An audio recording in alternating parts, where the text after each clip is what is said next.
kayo ng reporter ng Wanted sa radyo para makapag-file na rin kayo. Hindi niya po talaga tinitigilan yung pamilya ko.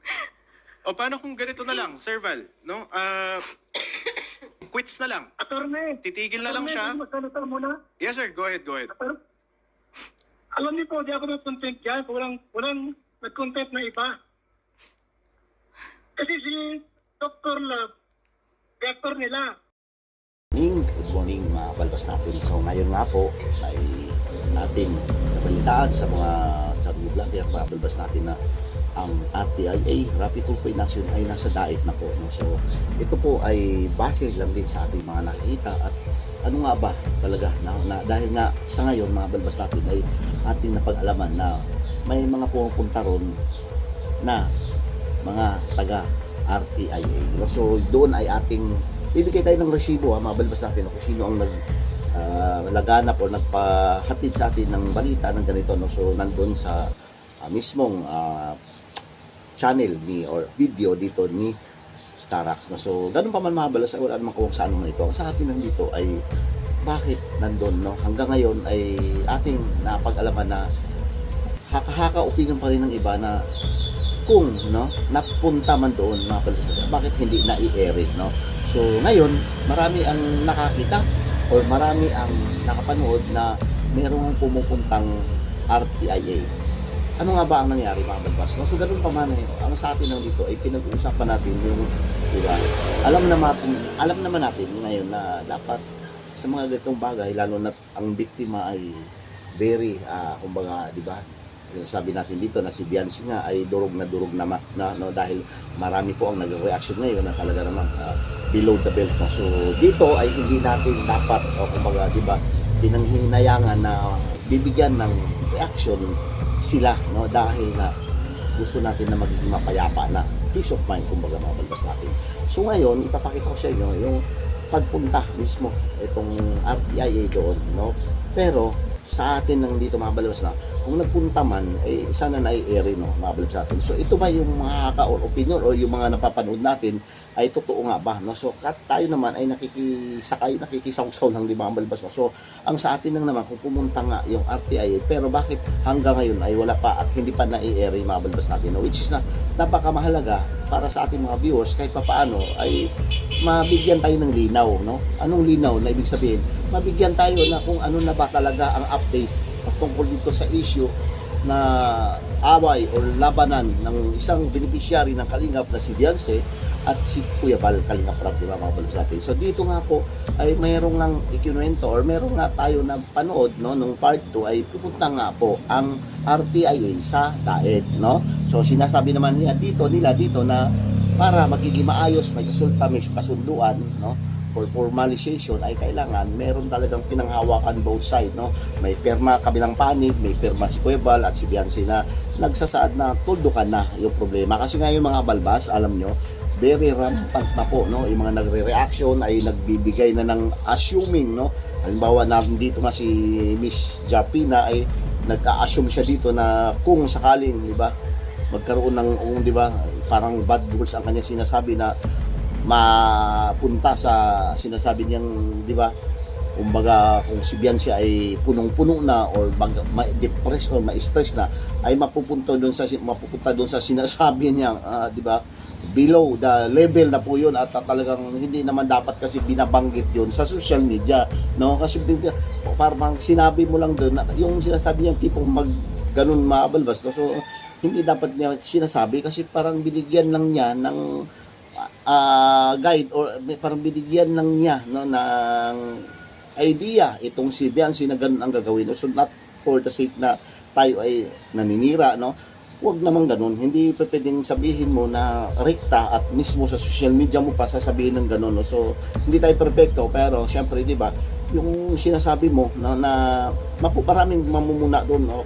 Pupunain ka talaga doon na sa sinasabi na ganun, baka ganun ang gagawin ni Biancy pag siya ay na-depress na. So alam niyo na yun mga balbas natin, tayo hindi na natin banggitin yan dito sa ating social media account, no? Dito mismo sa live natin o sa video uploads na ginawa natin, no? So napaka-grabe, tayo nakikisawsaw na lang, pero bakit kailangan mo pa bigyan ng idea itong si Biancy na kung ito ang gagawin niya, no? Gagawa siya ng masama para lang dahil nga sa nag-impress na siya at marami na ang siyempre ay apektado na rin, di ba, mga balbas natin. So hindi mo dapat siya bibigyan ng idea, no, na ito yung gagawin niya, may masama siyang balak gagawin sa kanyang sarili, no, di ba, mga balbas.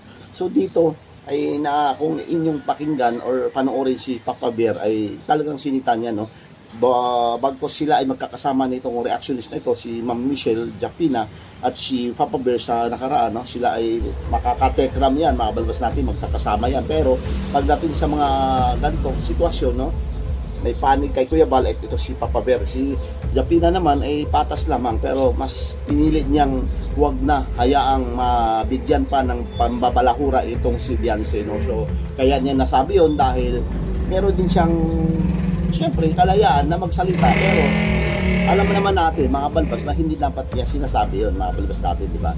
Dahil nga po, below the bill, or bakit kailangan mo pang bibigyan ng idea itong si Beyonce kung ikaw ay nagmalasakit naman, no?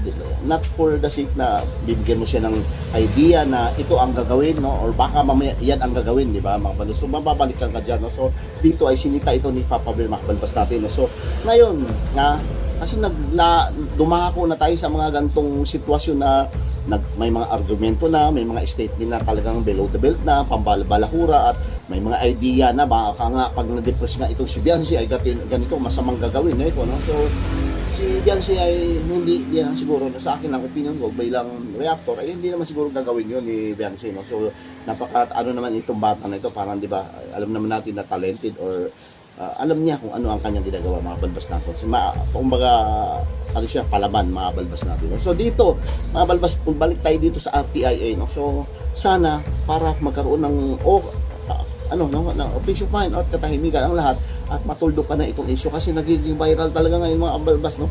Itong issue na ito na talagang kay Dr. Love nanggagaling, sila yung nasa likod, pagtapos ng pagpapatulpo ay eto hanggang ngayon ay nandyan pa rin, ay talagang paldo na ang mga reactor, no? Sila Miss Bopil ay talagang, sila Sir July, lahat ng mga reaktor na Kalingap ay talagang ito ang pinag-uusapan dahil ito ay viral, no? So paano natin, no, ito, paano natin tutuldukan ito kung walang RTI na pumunta or yung walang mamamagitan sa dalawa, no? Dito kay Kalingap Rab, Kuya Bal, at kay Beyonce or sa Batalero family, no? So ngayon nagiging talamak na po, mga balbas natin, dahil na mismo ang kanyang nanay ay nagpapara-comment na sa iba, no? Nagpara kung ano na nang pinagagawa niya, no?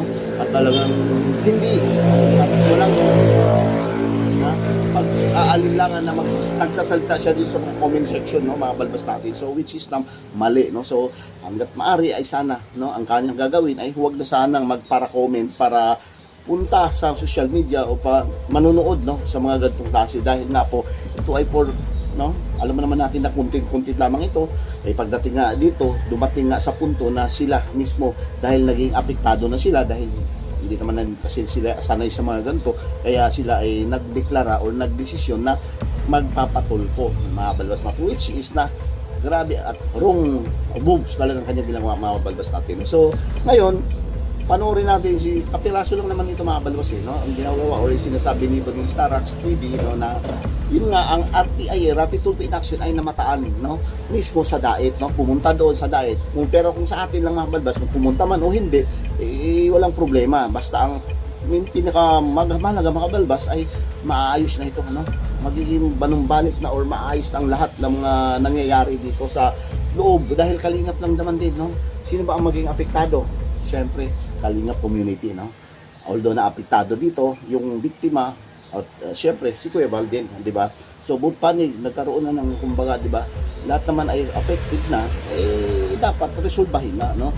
Kaya through RTI ay sana ma-resolve ito, mga balbas, at sana totoo ang mga sinasabi nila, kakaka-opinion na nandyan na nga ang Rapid Tulpo in Action sa mismong lugar na kung saan nandyan sila Kuya Bal at si Beyonce dito sa mismong Daet, Camarines Sur Norte, mga kabalas natin, no? So yun lang naman po ang reaction sa ngayon, at dito magbe-base din tayo, no? So kung kayo nang humusga, punta kayo sa channel ni Starax, punta kayo channel ni sino pa ba yung mga charity vlogger na nakapansin na nandun nga po ang RTIA, Rapid Tulpo in Action. So yun lang naman po ang ating reaction sa ngayon, at sana mga balbas natin ay bigyan ko kayo ng, no, ito sa atin nandito, kahit na-reacto tayo ng kalingap, gusto pa rin natin na maging maayos ito, no?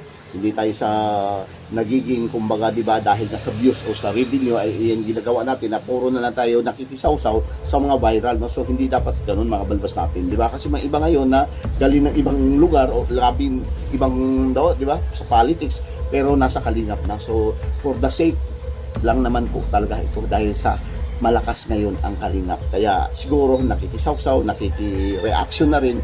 Kaya yung iba na, no, lumubog, lumitaw, lubog, litaw, yung mga nagre-reaction na ito mga balbas, no, na dati naman ay wala na, no, at ngayon bumalik sa kalingap dahil di natin alam. Pero isa lang ang alam natin na dahil yan doon sa revenue, kasi pag may views at pag may viral, malamang sa malamang ay meron pong revenue.